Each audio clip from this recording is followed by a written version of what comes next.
Hello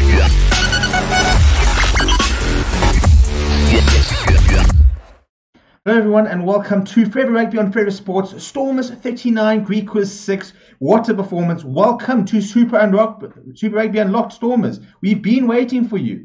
But in all seriousness, a performance that finally sort of, and a scoreline that finally does credit to the talent and the ability that the Stormers have within their squad. They've got the players, they've got the capabilities to put in performances like this week in, week out, but they just haven't shown it. And for a team that looked so dead on their feet last week, they were much better this week, a lot of energy. But to be fair, at first did seem to sort of struggle a bit with the pace of the game in a very hot Kimberley, to be fair. So it took a while for them to acclimatise. But once they settled in, they just completely outplayed the Griquas. Before you break down the game as it went on, please do consider subscribing. Bottom right-hand corner there, smash a like as well. Jump in the comments. I've got the question for the video is, should Damian Willemse be staying at number 10 or should he be moving to 12 or 15? That's what I want to know in the comments. So please do go and let me know what you think. And I'll talk about it in a little bit. But right, so let's look at the game overall. And a game where at half-time you could argue is still kind of in the balance, especially with the Griquas coming back and starting very well in the second half and put the Stormers under a lot of pressure. But the Stormers managed to score 2 tries in quick succession, which kind of took the game away from the Griquas. But if you look at some of the stats and you look at the game overall, the Griquas were just horrible on defense. Horrible, horrible, horrible. The final tackle stats are 61 tackles made, 28 tackles missed. 28. They're sitting at around a 66% tackle success rate. That is atrocious. How can you be missing basically 1 every 3 tackles? I mean, with that sort of statistic, they're lucky that they only lost by 33 points, really. That is, terrible. In comparison, the Stormers made 52 tackles and missed just 10. So a much better sort of average there. You look at the turnovers, Griquas 7 turnovers, 1, Stormers 4.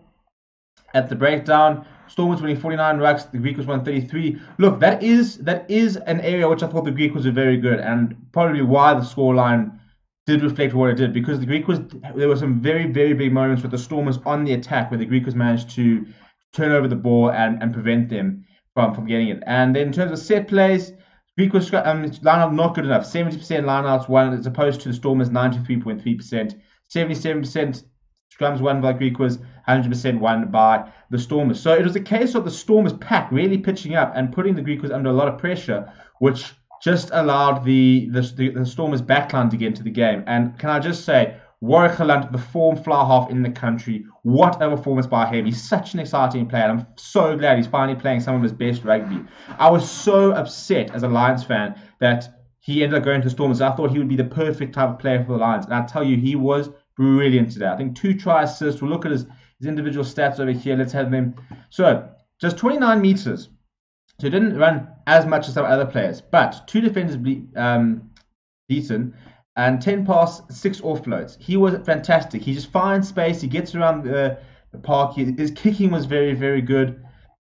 He didn't do much wrong today, to be honest. And I think, and he made 1 tackle, didn't miss a tackle. Man of the match by a long way. He was brilliant today. And I thought that today we saw a very mature performance in many ways, where he was very good in defense. He was very good at his game management. He kicked very well, found touch very nicely, and was just very, very good. And I think that, it's such a good thing for South African rugby that Warrick Gelant is finally sort of, showing his potential. When I say finally, he's a Springbok, so we've seen him play really, really well. But I just think that when he first came onto the scene, we sat there saying, this is a special, special player.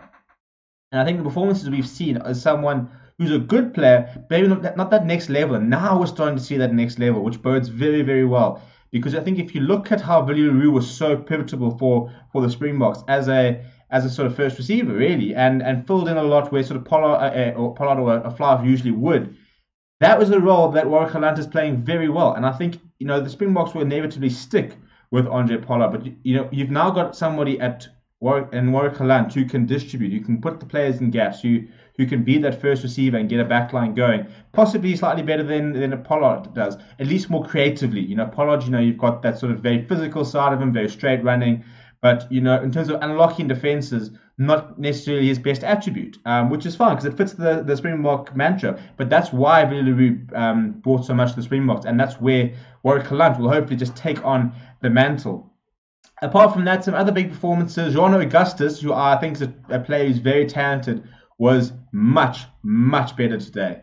I thought that, you know, he was quite good in the loose. Yeah, probably still needs to do a bit more work in terms of, you know, tackles and getting around the park, but he was very good in the loose. Some good support play, some nice big ball carrying.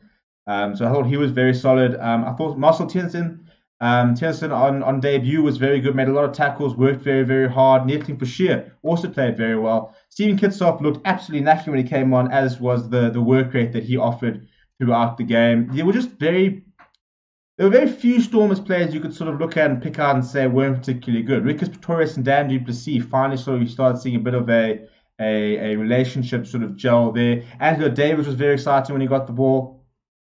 He got a try there. Could have had two, arguably, but he was very good. And unfortunate for Edville van der Merwe to come off, but Ruan Nile did get a run on and looked very nice, very good. And look, he prefers playing outside centre, but he didn't look bad at wing. So I think lots and lots of positives from the Stormers, and I don't think they'll look at too many negatives, to be honest. The Griquas, on the other hand, will look at it as a game where if they had been more clinical and taken a chance, they could have put the Stormers under better pressure. And, you know, missed a couple of kicks that were vital within the context of the game. And then we're just quite sloppy. And not just tackling, but just, you know, sometimes not being alert to the fact that the Stormers were trying to go out wide all the time. You know, Lions killed the Griquas with their width last weekend. And the Stormers, Job Dobson must have just watched the game and thought that's exactly what we're going to do. And they did. They went to the wings a lot. And the Griquas just didn't really adapt. In the first half, the Griquas had a lot of very desperate defending, which kind of kept them in the game, but they just sort of all fell apart in the second half. And then, yeah, moving on to Damian Willemse, I think he's a player who is quite frustrating. 14 points scored today, and a good game. Look, a very solid game. I do still wonder if flower half is his best position. And I thought he was very good today. And I thought even at flower half he was quite good. But most of the attacking prominence from the back line often came with the Warrick Gelant sort of involvement. Almost more so in Damian Willemse. I think with Damian Willemse, we're looking at a player, to be fair, I think he's in many ways slightly similar to Gelant, but I still think that as a flower half, he's got a lot to learn. I think that he's a player who, with ball in hand, can be very, very exciting on the attack. And I think, you know, he moved to fullback towards the end. And yes, it was towards the last stages of the game. Players tired. Game was very open. But he did look very good. And he got a try. And I just think that he's someone with more space, with more time on the ball, and with more license to run. He's far more effective than having to be the pivot where he's looking to put players into space or control the game.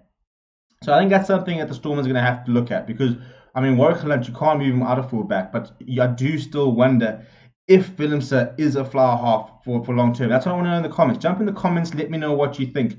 I think that he's got a lot of potential. I just don't think that we're getting the best we're not seeing the best of his best attributes at flower half. And his goal kicking needs a bit of work. His general kicking is not bad, but that's the thing though. When you think that his kicking is not bad, he can goal kick, very good on the counter-attack. It's all, you can see why he sort of was moved to fullback, because it's all attributes of a really good fullback. But sometimes game management and his distribution and his creativity on attack, and I mean that in terms of putting players into gaps as opposed to himself, that's where he can sometimes be lacking, which is more sort of flower half attribute. So let me know what you think in the comments. Please do consider subscribing. Bottom right hand corner there, trying to hit 200 subscribers.